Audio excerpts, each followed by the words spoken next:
agent. That's pretty that's pretty interesting. And then it leads in 1995 at the same time to the Alice Palmer controversy, Craig, which I'll hand to you. Okay.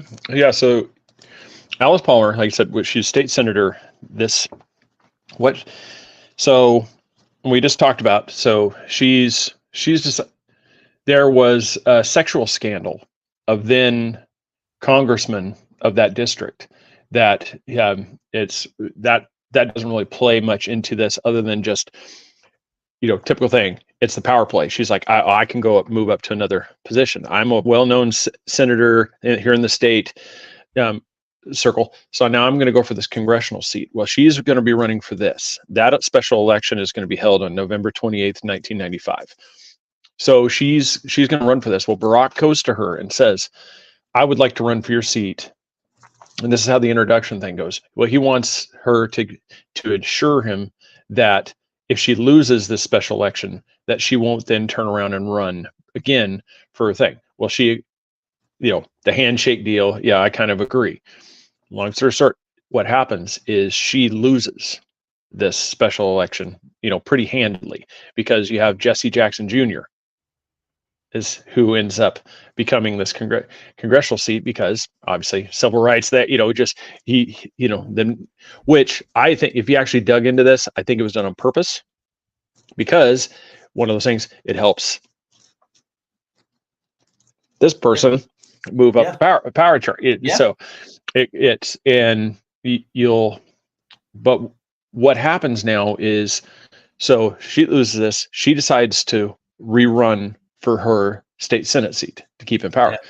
Well, what happens then, there's now 5 candidates that have filed for the primary for this position. So what Barack does is he sends in the couple of sources said operatives. I don't really know if I like that term, there were some, but they use these things, people tied to Obama go to, and it's this state, I'm trying to think, I want to make sure I get the board of directors. I think, no, the board of directors, what is it? Come on. I had it here. Chicago Board of Election Commissioners. Mm-hmm. They go to this hearing in January. And what they do is they basically file petition saying that signatures are wrong. And so they start, and this will start sounding familiar, how things happen during like the Bush Gore election and all these ones where they're challenging signatures or they go in and they keep going until votes. So what they do is they keep doing all these challenges of the signatures for the petitions of these people to be on the primary. And they end up challenging enough of these that both Alice Palmer and the other candidates are not qualified to be on the ballots. Now Barack Obama is the only one that's able to be, so he basically now runs unopposed, wins the election, goes up against the Republican challenger who doesn't have a shot, because in this district, this is one I think that goes like 95% for the Democrat Party.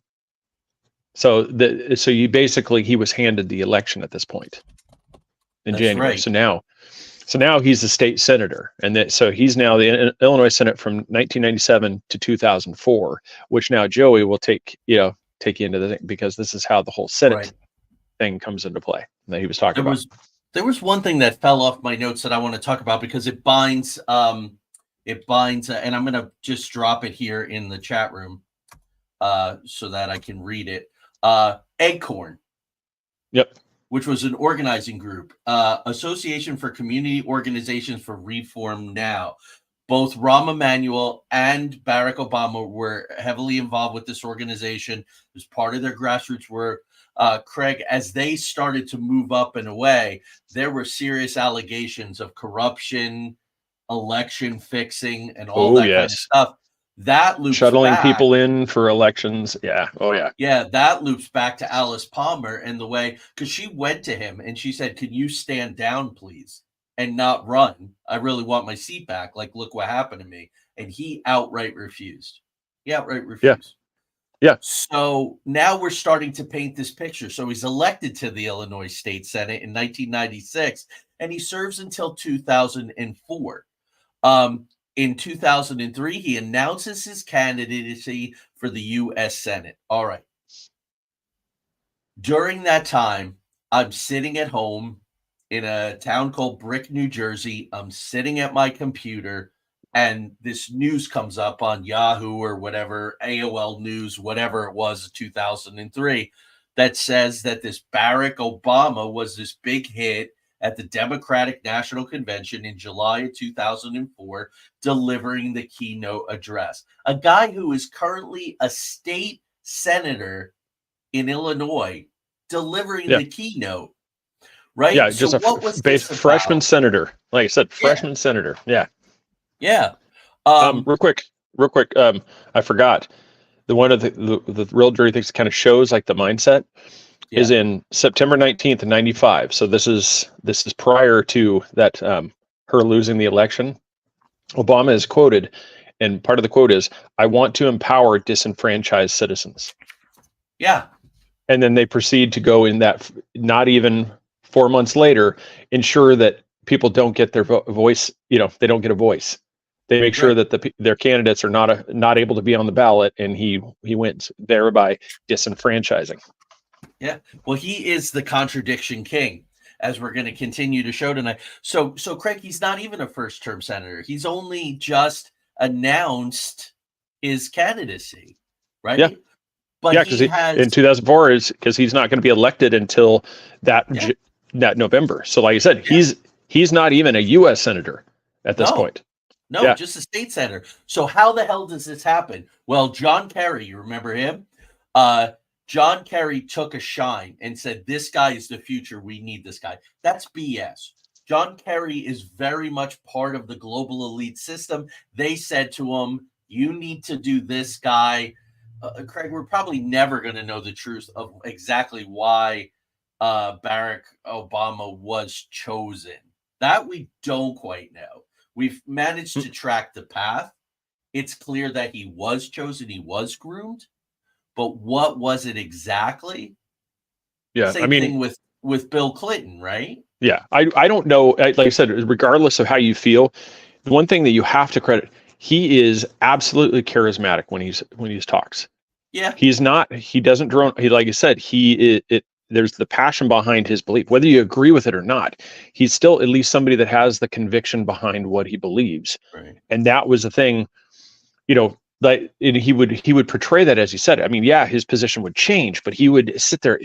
When he would orate to the people, he would captive. Because remember the whole fainting things. It was like back to the time of the 60s and the Beatles. People would faint, and it was just, it was really.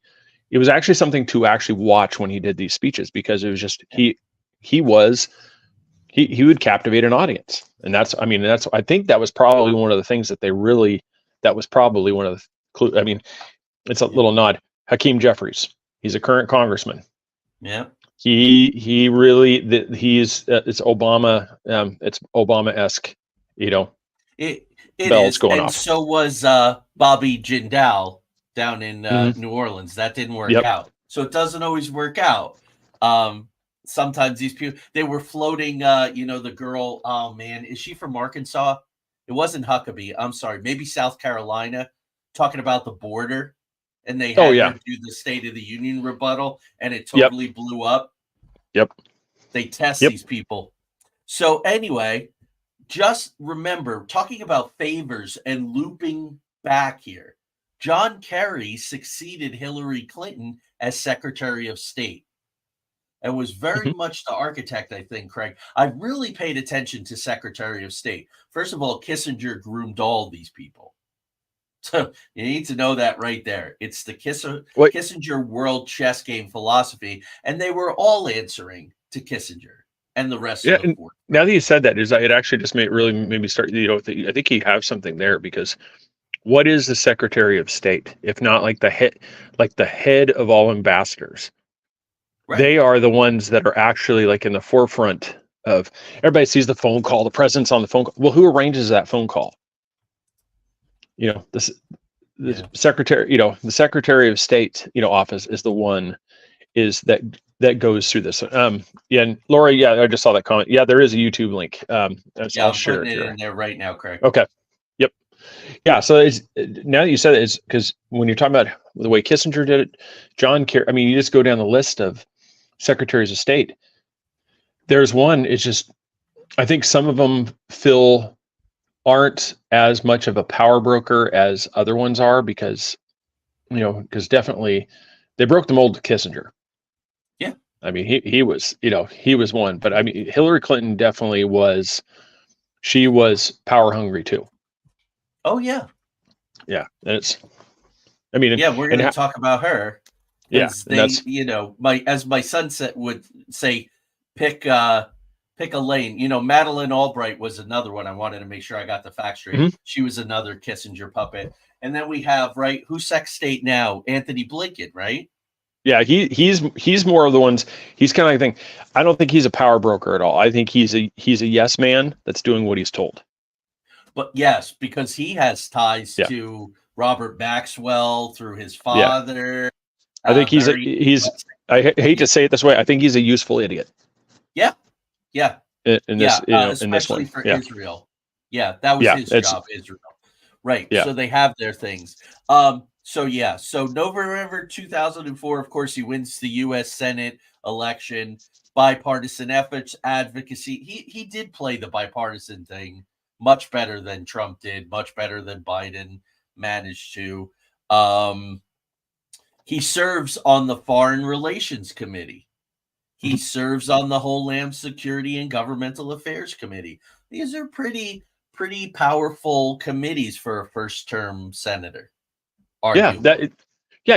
you don't get these prime locations. I mean, it's like Yeah. there's one. I don't know if you've ever heard of this or anybody in the audience has ever heard of this. Do you know that there's a price chart? That there's actually a pay to play. Oh, It's for kind of like committees? yeah, there's actually Oh, it was leaked that there's actually one of those things. We're going to call it a donation that you make to kind of help ensure that you pay your dues so that way you can kind of move up the selection committee. And some of these committee assignments are rewards for your behavior with the party and towing the line.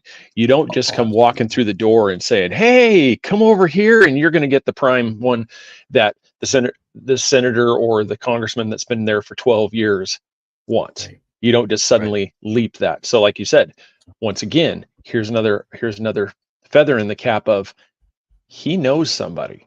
Somebody Yeah, knows somebody that's pulled the strings and said, "I don't care. He is going to be here because he needs to make sure that this is present at all times." yeah. And this reminds me of Kennedy, who was Hmm. groomed through his father. Yep. It was Yeah. decided when he was in the Navy, when he went to the Naval Academy, it was decided that John F. Kennedy Jr. was going to be president, with his father pulling the strings along with his buddy. So okay, so February 10th, 2007, he announces his candidacy for the Democratic nomination for president in Springfield.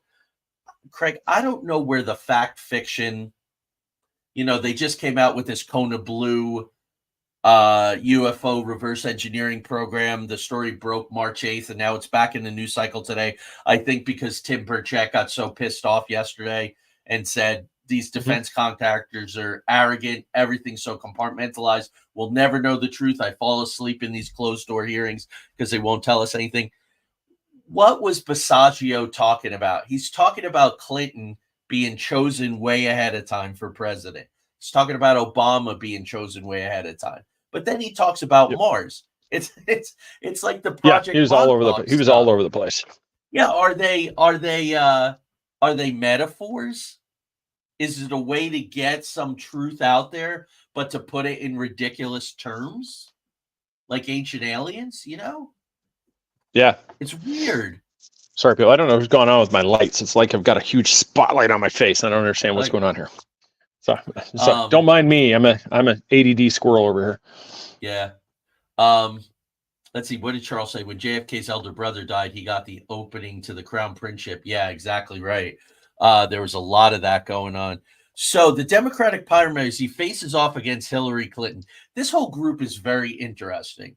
Uh, Trump was very, very much friends with the Clintons, but then they have to play like they hate each other. But let's remember, going back to the birther controversy, Craig, Mhm.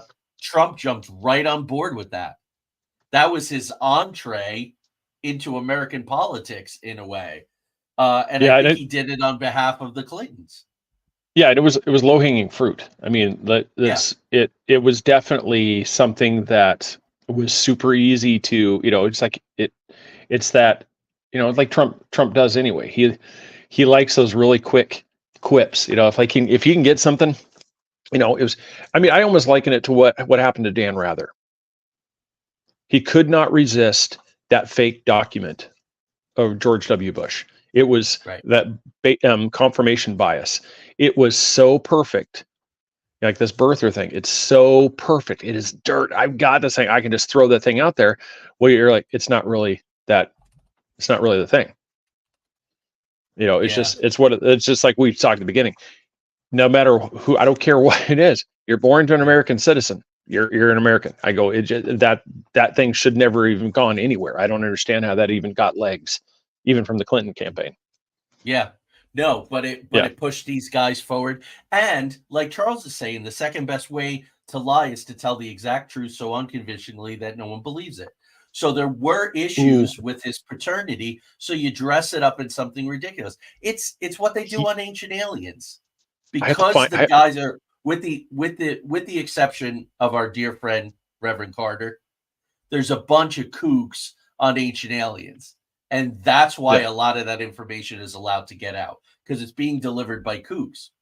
So yeah, you and have to take it tongue in cheek.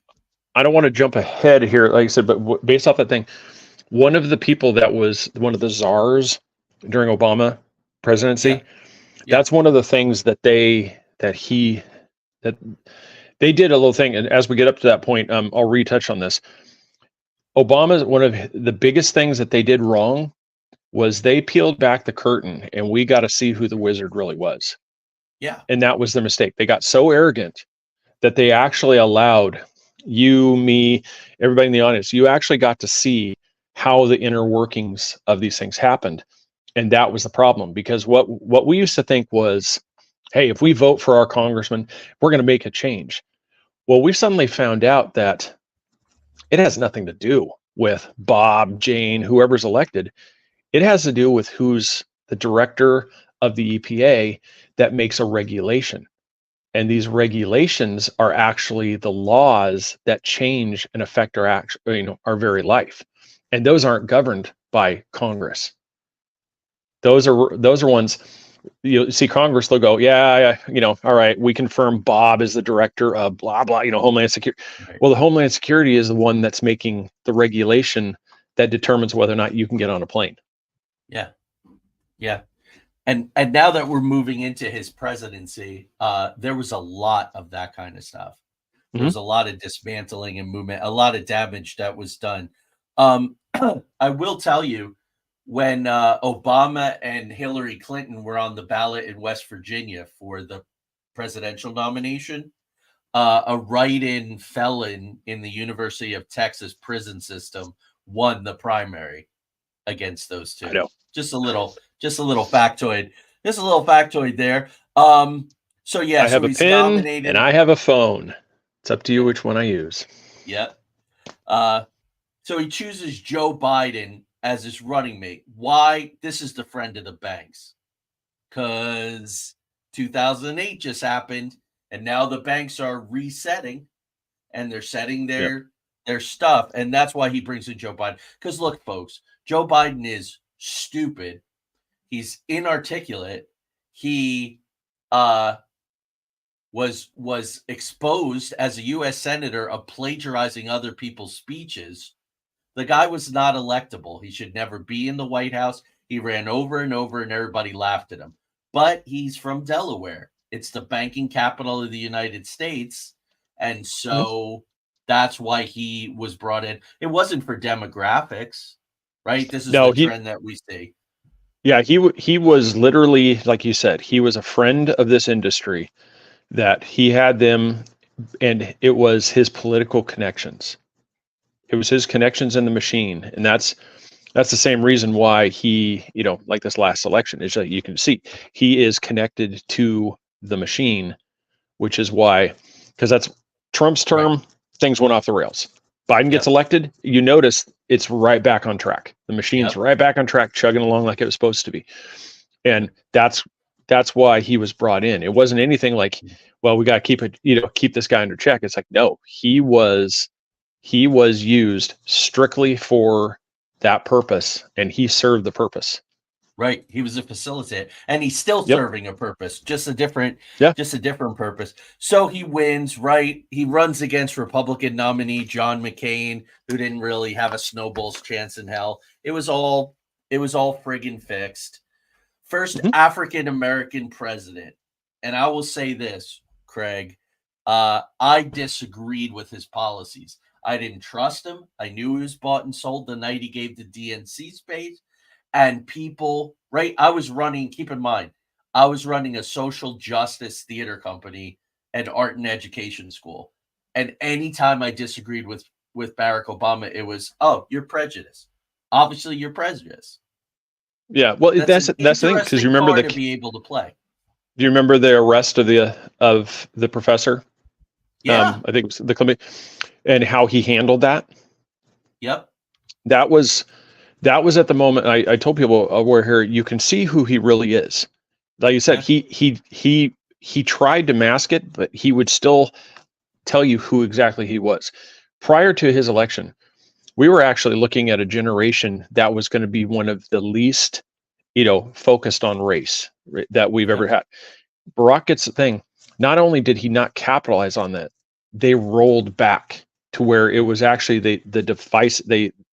That's when we really start seeing the divisive thing. Break them apart, split them apart, make sure that you cause those divisions so that way they're infighting and we can just do whatever we want.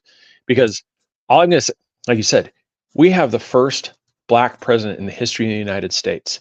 How do you not go to every inner city and say, what are you guys doing?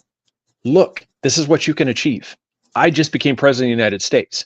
Why do you feel like you can't achieve anything? Look where I came from, a poor Black man in Hawaii, and now I'm president of the United States. If I can do it, you can do it. That's what should have been his message in every community. That never happened. No, it was all like, you don't have a chance. Things are stacked against you. And I'm like, it was a complete opposite of how he should have done this, and I've never understood it. I never understood. Now I do understand it, but at that time, I was just like, I couldn't figure out why you would not use this message for unity, but instead just making sure that you kept driving that wedge in between people. Right. But now like I said, now it makes sense. Right. So I just want to say to Maria that we're going to discuss Agenda 15 and Agenda 2030, because that's exactly right what you're saying. King here says he was the first Black president, but didn't do anything for the Black people. Right at the start or earlier in the show, I talked about the Institute for African American Studies at Columbia University, Dr. Manning Marable. They were extremely disappointed. And a few people in the audience remarked that he was only, half African American. Regardless, it's not both ways. Nobody said he's the first half African American president. He was the first African American president. So regardless of who his father was. So everybody's talking about the electric cars. There's a lot more. There's a lot more at stake through all of that. So Craig, let's talk about King. That was to buy votes, by the way. The Obama phones. Oh, right. That one was. You want to talk about something that skirted legal issues? Yeah. That was one right there. That was basically you were buying votes. Yeah. Yep. And what was I going to say? Oh, kind of like forgiving student debt to make sure they vote for you. Yep. That's another card from the same deck, right? So April 2009, on the heels of the financial disaster, which was really a reset, we got to consolidate. We got to get rid of some of these guys. Really, the only people that lost were the American people. The people who woke up and their savings were gone and their retirement accounts were gone, right? But April 2009, he puts out credit card reform. And he does it, and he says, but it's not going to be active for several months. So if the banks want to do anything to screw the American public, you better do it in the next 3 months. Yeah. I'm going to say to you, my credit score right now is higher than it was. It's always been pretty high, thank God. My credit score is higher now than it was in 2009. My credit cards prior to the credit card reform were between 9 and 11% interest. They are now between 15 and 20%. And some people are paying up to 29, 30%.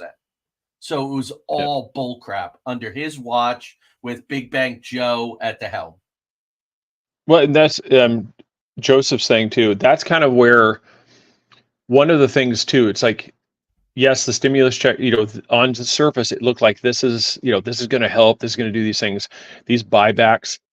One of the things that he did, I don't know if you guys remember this. Remember when they put in the cafe standards for cars, to where you had to have car makers had to better fuel mileage. They had to do these things.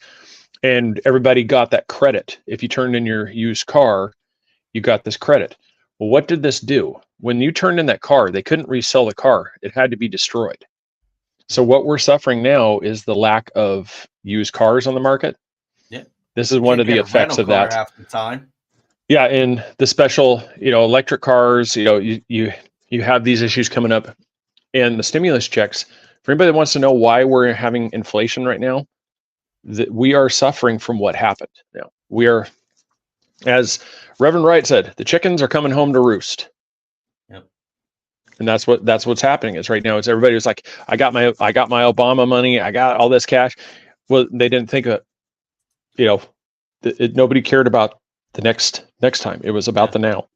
Yeah. And that was what a lot of his presidency was. It was about the now. It wasn't about what's going to happen afterwards. It's now. We're going to do this now. Yeah, in about a month, guys, we're going to tackle transhumanism, and it's this science populism, the climate change stuff that's being taken too far, the whole EV vehicles, so much of this is so illogical. Let's see here, brother. So another thing that happened in 2009, this is why I call him the king of contradictions. He gets the Nobel Peace Prize for, quote unquote, extraordinary efforts to strengthen international diplomacy and cooperation between peoples. He then goes on during his 2 terms to order 500 plus drone strikes with 3,700 plus deaths, 10% of which are civilians. Mm-hmm. But he's got a Nobel Peace Prize on his mantle. And hearing that before he was even took the oath of office. He was awarded that. Yeah. I mean, that was one of the, I mean, all you have to do is just start lining, you get the red strings, you start doing all the connections. You're like, how do you win a Nobel Peace Prize before you've even done the work? Yeah. I mean, all you can do is just shake your head and, wipe a tear. Yeah, and Trump is eating chocolate cake and watching Mega Bomb fall and going, oh, that's pretty cool. Give me a reason to do it again. But he didn't order anywhere near the number of drone strikes. Nowhere near the number of drone strikes as Mr. Nobel Peace Prize. So then, I know I'm getting wound up, but a lot of stuff happened during his presidency that really hurt people like myself and my family. So then there was the Obamacare mandate, right? Where Justice Roberts pushes it through on a commerce technicality and then hangs out on an island because he knew damn well it was BS, right? And Craig, and what did they tell us? We need the mandate or else the whole thing is going to fall apart. Well, Trump got rid of the mandate and the whole thing didn't fall apart. So that was a lie. I'm going to tell you folks something. During that mandate, I could not afford health insurance for my family. I was living in North Carolina. I was making pretty darn good money. So they wanted almost $8,000 a year, Blue Cross Blue Shield, and they were the only choice in North Carolina with a $13,000 deductible. They wanted $20,000, Craig, of my money before I saw any benefits. Yeah. So we didn't have it. Tanya had her hysterectomy, which cost us $40,000. which is almost paid off. And we were fined 2 tax years for not having health insurance. So on top of the $37,000 for the hysterectomy, I had to pay $2,400 in penalties. Yeah, which is it's ridiculous. Yeah. It really is. I mean, and the crazy thing about that Obamacare thing too is, and a lot of people don't understand this. This was done in partnership with the health insurance companies. Yeah. Everybody thought it was to fight them. And if for anybody that doesn't remember, does anybody like in the audience, do you guys remember the photographs of when they would wheel in the cart all the stack of papers? That was that Healthcare Act. All right. For anybody that doesn't really pay attention to this stuff, there is no way a document that size, Joey's a writer, there's no way you craft over 2,000 pages, just in a couple of days' time. This was already done, waiting for it to be rolled out. This was not something that they just came up with the idea and like, all right, hey, let's go get to work on this. No, it was done. It was just waiting to be revealed. And they're waiting for it to be the perfect time. Here's the rollout. It had already been crafted and it had already been worked. All the deals have been worked out. They were just waiting for the right person to roll it out. And in comes Barack Obama. Boom. And that is now du jour, right? You get 2,000 pages of gibberish delivered to everybody 5 hours before they're going to vote on it. Yeah. And you're like, okay, well, here, you can read it. Yeah. I challenge this is like this. I would challenge anybody to read this book of mine in the next 5 hours. You can't do it. And the thing is like 200 of these. Yeah. And you're supposed to read that in even if they gave you like 3 days, how are you supposed to read that? Right. You see this, Craig? This person got banned from a channel tonight for saying they don't approve of Obamacare. Oh, really? Which channel? Who was that? It's up here on the screen. Do you see it? I put it up on the screen. Yeah. I got banned from Disclosure Tonight channel for saying it. So there must have been somebody in the channel that that popped the moderator, whatever. Yeah, it's and that was the thing. It's like for a lot of people, it's because we mentioned Rahm Emanuel in the beginning. He was the one that entered into the lexicon. Never let a good crisis go to waste. That's right. And his thing, and he put on, what I mean by that is, it's an opportunity to do things that you could not do before. This is the Overton window. This is literally, you could take whatever. It's like you need a new car. So you come up to Tanya and say, Tanya, I'm going to buy the new Corvette. Whoa, we can't afford that. We can't afford that. It's like, but I need a new car. I want the Corvette. Well, let's go look at these things. And what about this car? Well, you just got your new car. What you did is you threw something out so outlandish, so crazy that what you really want now seems like a perfect, reasonable choice. Right. And that's how you get stuff like the Affordable Care Act. It was something that it was thrown out there so outlandish that everybody's just like, oh my God, no way. To then when this comes out, they're like, okay, who's going to agree to something? Like you were talking about debt. Who's going to sign a paperwork? You go there for a loan and they say, well, you'll find out the terms after you sign it. Right. Remember Nancy Pelosi? We'll find out what's in the bill after we pass it. Yeah. Who at what point was that a great idea to sign on that document? And nobody would do it. Nobody in the audience that I know of would sign a paper if they went up to a loan officer and said, well, we'll tell you the terms after you sign the paperwork. Yeah. Well, we're very glad to hear that your aunt came through despite that lack of cooperation. Yeah. Oh yeah, absolutely. I don't want to go too far sideways, Craig. I'm sure we'll look at it with Agenda 30, but that Overton window stuff is, I think that's what's going to happen to push everybody to digital currency. I think that's why they've run up, right? We've got record credit card debt in this country. So then you can start bargaining with people. We'll convert 50% of your debt or make 50% go away if you agree to go to our digital coin. And that's going to go right into the digital ID and it's going to go right into the social credit score. And I mean, it's not too far off because that's one of the things that happened under Obama's presidency was quantitative easing. Yeah, there you go. And that was one of the things for anybody that doesn't know what that is. This is basically you take a piece of paper, you write, I have $10,000. You put it in your other hand and put it in your pocket, and now go spend money like you have $10,000. Yeah. And that's what the quantitative easing was. Is the federal government was basically printing money through the Fed and buying U.S. treasuries, which is the way that the government raises money. So we were buying our treasuries with money that we were printing.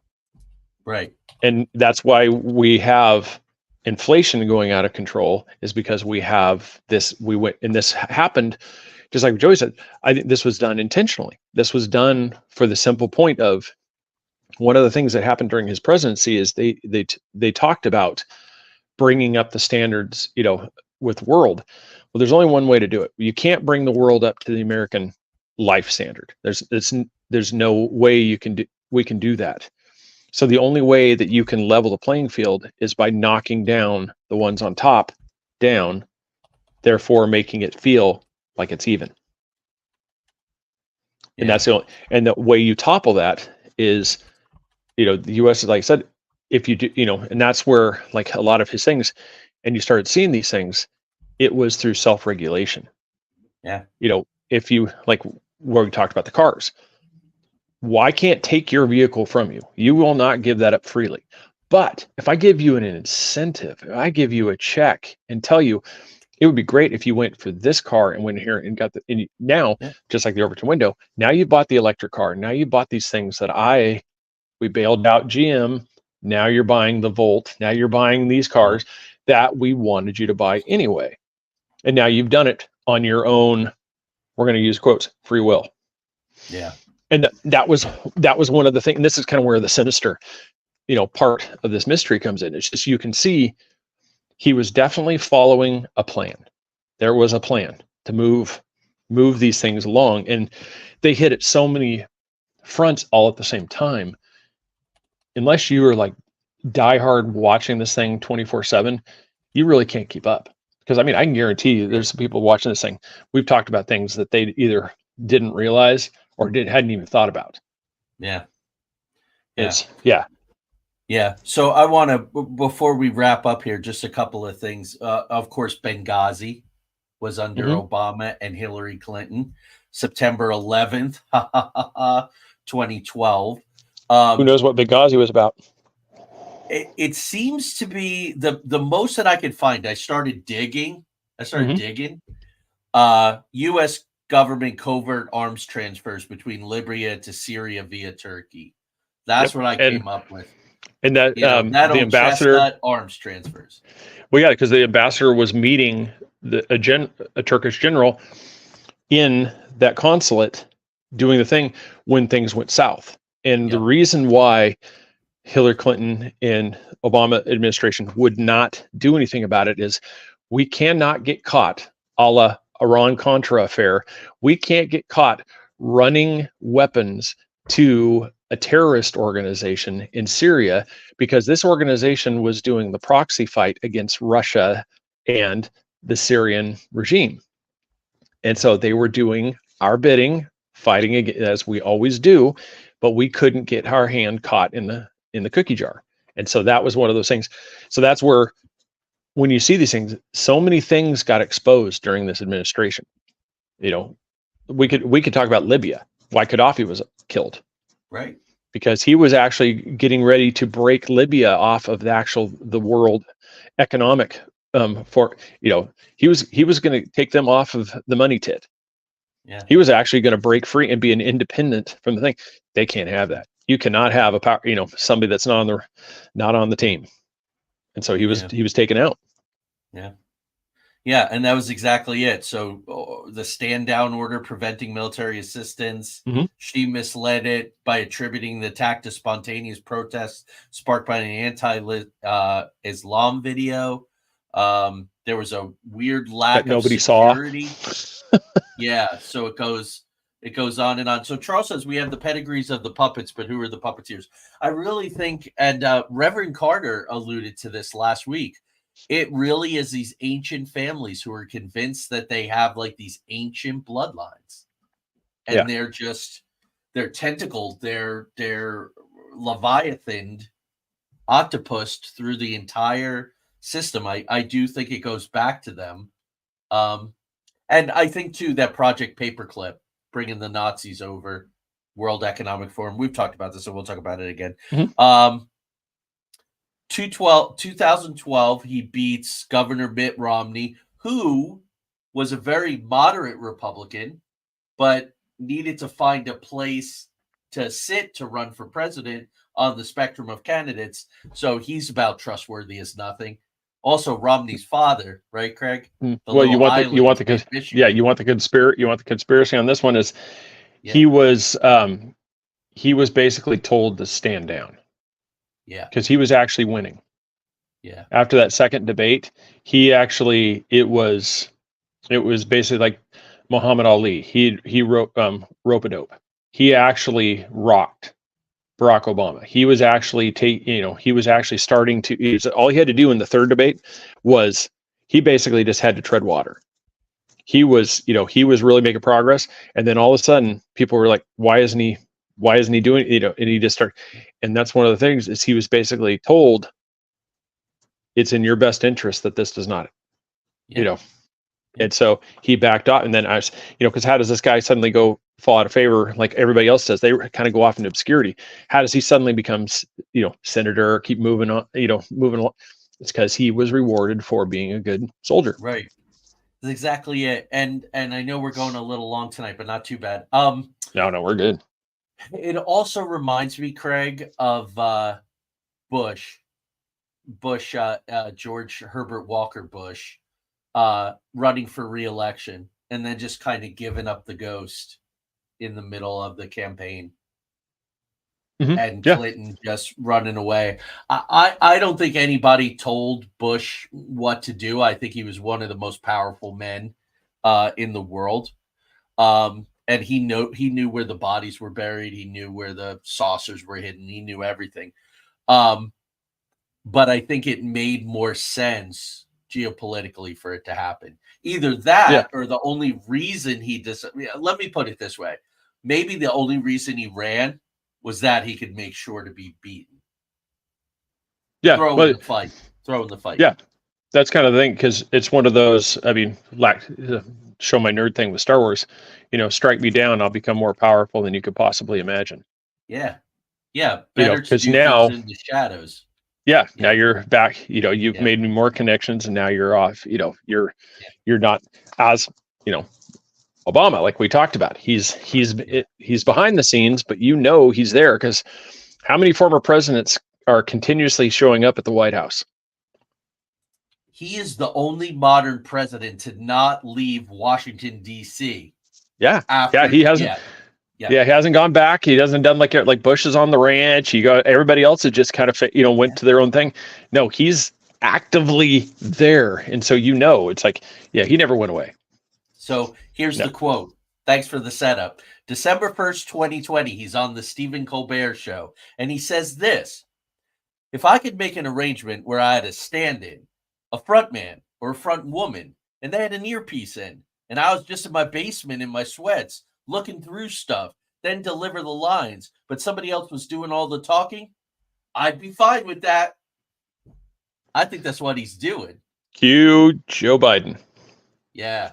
Yeah. Who was in his basement running his campaign. Yeah. Yeah, I have just a couple more things, Craig. The 2020-21 abandonment of Afghanistan, including the weapons. Go back to that John D'Souza who said they were Yep. tracking Obama in the 90s as being a foreign agent.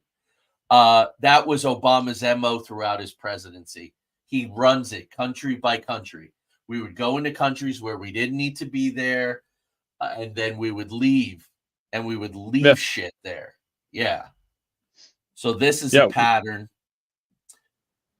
The last thing that I have is that the Obamas, and this I think is also unprecedented, were executive producers of the predictive programming specialty piece, Leave the World Behind. Yeah.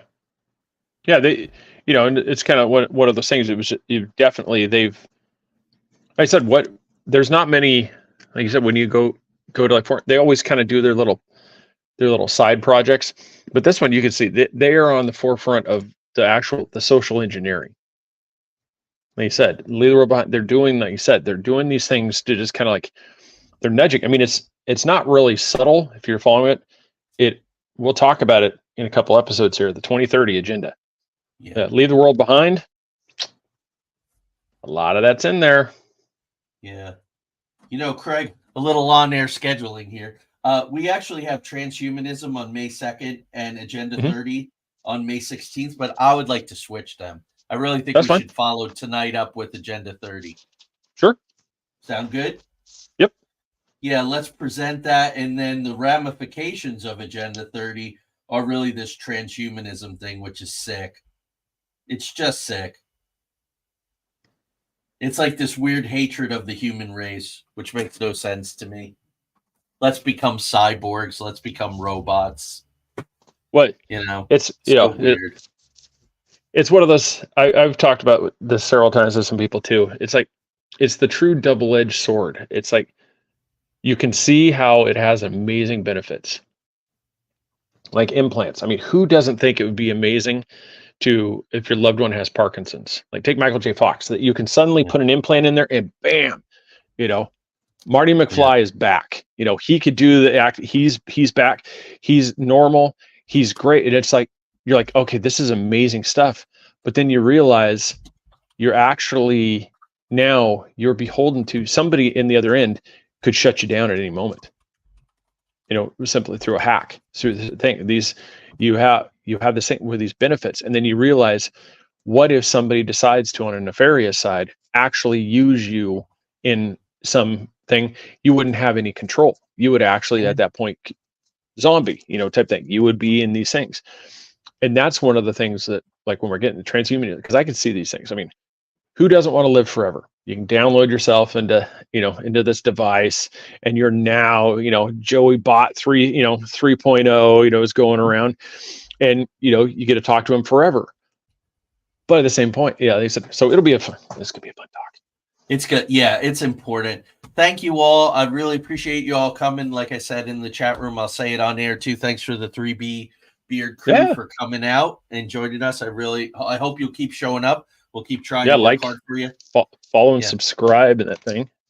At Ert Radio, you can watch our shows on Wednesday nights, 8 p.m. and after my show, because it runs a little long. I don't know how that goes, but thank you all, folks. I appreciate it. And Craig, I appreciate you deeply. So I'll see you in 2 weeks for. I get no raise. Still no raise. That's funny. All right, guys. Everybody. Take care. Be well. Stay safe. Keep your eyes open. Trust nothing except this show. Trust but verify. Do your homework.